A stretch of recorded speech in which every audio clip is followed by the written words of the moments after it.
Hello, everyone. This is Dean Dormady with DD Ventures. Let's get into it today. Why sulfuric acid fluids management is a science and an art. So let's get into it. So managing consumption and production of sulfuric acid. Sulfuric acid is highly volatile. It is a density, the density of sulfuric acid is 15.3.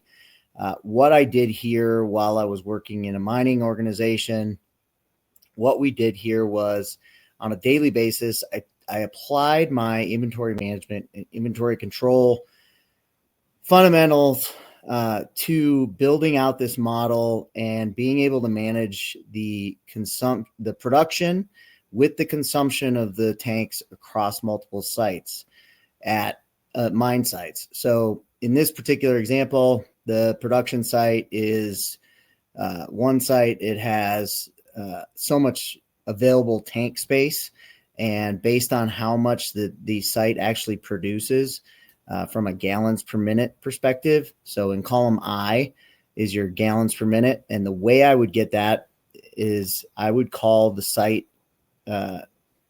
manager to get what their projected gallons per minute throughout the next 24 hours would be to plug into this calculation. I would do this on a 24-hour basis.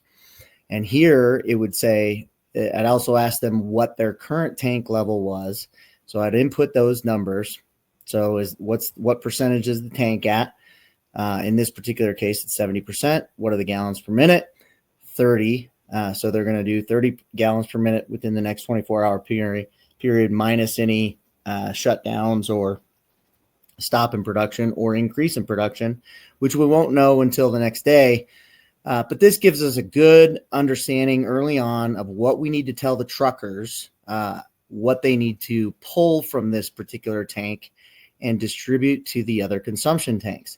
Now, each of the other consumption tanks only have a certain capacity. So you need to know what they're able to take. And this is this is the calculation sheet. So in mining, most operations are emergency organizations. So they don't wait until they do anything until something goes wrong, which is a really bad scenario. And so my goal here was to kind of put some structure around how much the truckers need to pull from the production tank and how much they need to distribute to the other tanks, so that one, those other tanks don't go empty, but also that the production tank doesn't get too overfilled based on how much they're producing within that day. And if the consumption tanks end up going over capacity, we need to go out to the market, either give it away or sell it. Ideally, we want to sell it, but within sulfuric acid, there were a lot of scenarios where we were just getting them to pay for freight. So that's this particular example. Now, column M is this calculation is really calculating whether the production tank stays at 70%. It will only calculate tons produced in a day divided by 25 tons to get to the number of trucks that need to be moved in a 24-hour period at 30 gallons per minute. Now, that gallons per minute can change. So it just depends on what the site operator tells me in the morning at 6 a.m. And so this is how this is calculated. Then I go out to the truckers and I say, hey, I need you to pull X number of tons within the next 24 hours. And if you don't, then they're responsible. So another thing that this sheet inevitably allowed us to do was to hold trucking companies accountable for having to bring in additional trucks overnight because they didn't pull the number of trucks that we told them to. So if I told them to pull 5.5 trucks for the next day and they only pulled 3, well, then that tank's going to be at a critical situation over 70%. And guess what? We've got to rush in additional trucks. Well, normally nobody's managing this from a time perspective.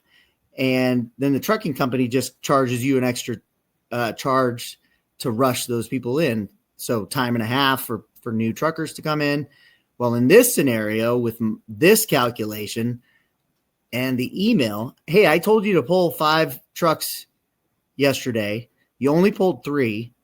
You're now on the hook for bringing in those and paying for those extra trucks and that overtime for those truckers.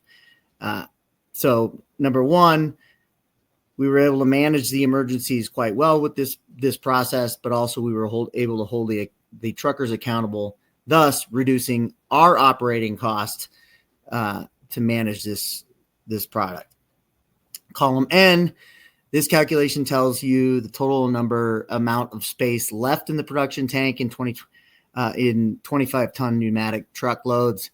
In other words, it says if I want to maximize each internal tank at 91% by tomorrow morning, we need to pull, or the trucker needs to pull 3.32359 trucks per day. This tank and then send it out to this tank in order to make sure that it's at 91% tomorrow.